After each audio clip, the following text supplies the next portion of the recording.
2-1 friendly victory over a Premiership team. You must be satisfied with that, with the players getting a workout. Yeah, I was delighted. Obviously, last night was more important, but today was important that Villa got a walkout rather than us, and I think they got that today. And I think Martin was fairly happy with the tempo of the game, and they got plenty of walk in it, so it was good. But it's good as well for the lads to win the game. It's important for the younger lads to get a bit of a taste of that as well and play against better players.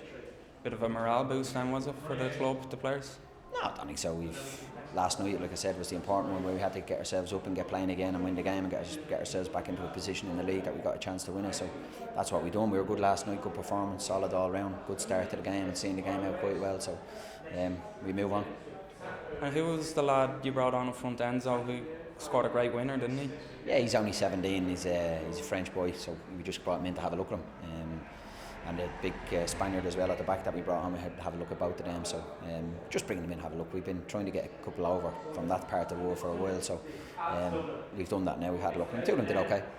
But there won't be anybody brought in until next season. Any changes? Yeah, no, it's only about at the end of the season, maybe having a look at bringing a couple of foreign ones in if we can. They're a little bit cheaper, maybe, you know. So the lad that got the goal is only 17, so the other lad's a little bit older. So, but we you know, it was a good opportunity to get a look at players, and obviously Gary Dempsey played as well, you know. So had a little look at them, so we can make a decision now, and hopefully for next season we might be able to bring one or two in there.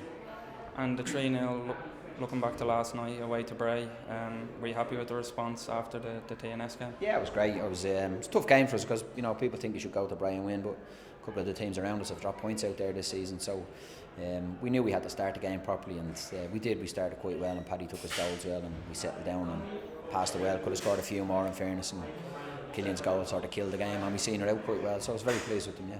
And it keeps us ticking over in the league, which we obviously still want to win. Is there any word on those rearranged games as well? We have. Yeah, I haven't heard anything yet. Obviously, we've got we want to try get them played as quick as we can. Now we're out of Europe, so I presume it'll be up to the league. Obviously, we won't be able to play next week with the league game against Man United, and we'll be looking to play the Bray game first, obviously, and then try fit in the Drogheda one as soon as we can. Okay, and we'll just talk about the TNS game on Tuesday.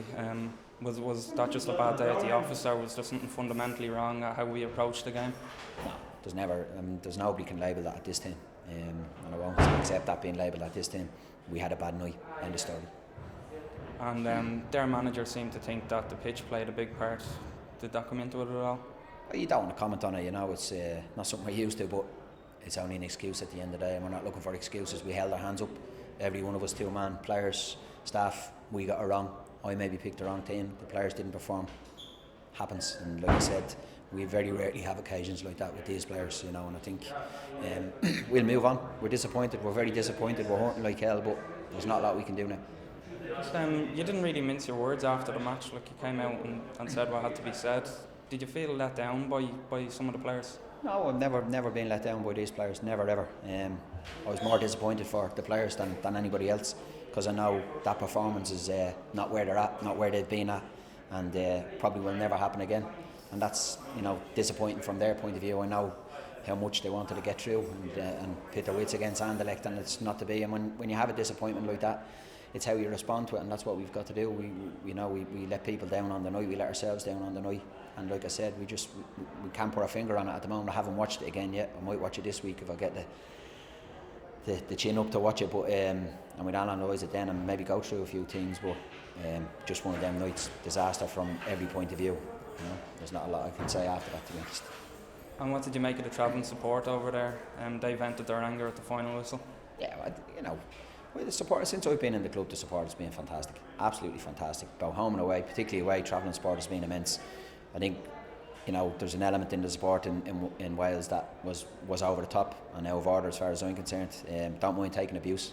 I don't think some of the stuff the players are called is acceptable.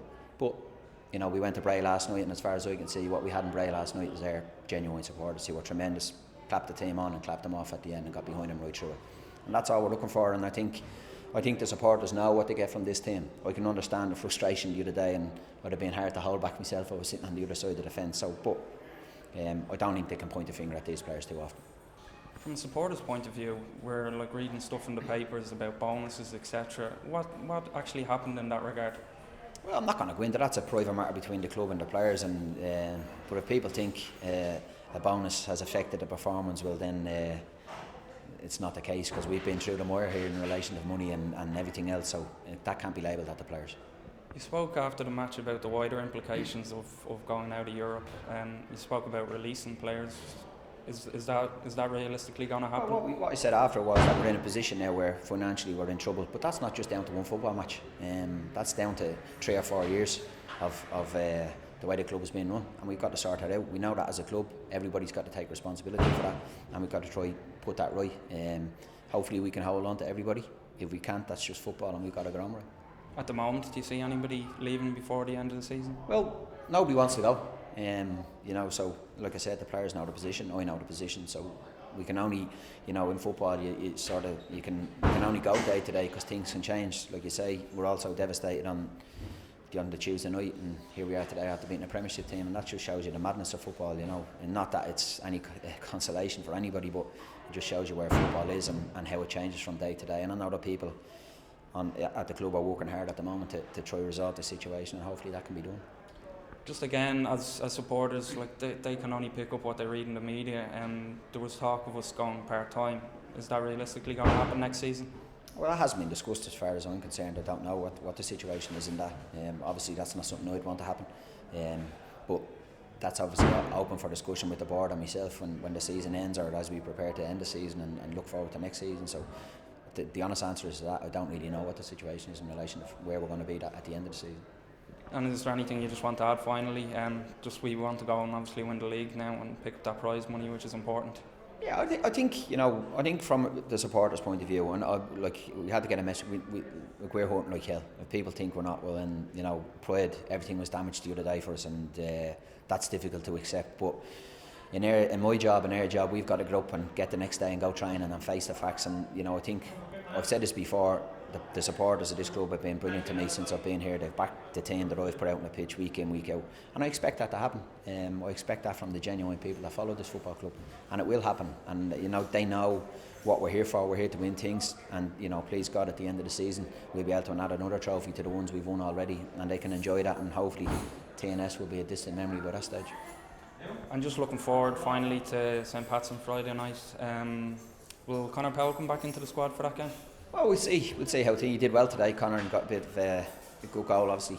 He got one last year, a bit like that here as well, in the same goal. So he got a hard time, TNS, and he wasn't the only one. And like I said, after last night, we probably could have left 10 or 11 out after TNS, and unfortunately he was one of the ones that was left out. But he's done himself no harm today. A good performance again from him. All right, thanks for your time, Pat. Cheers.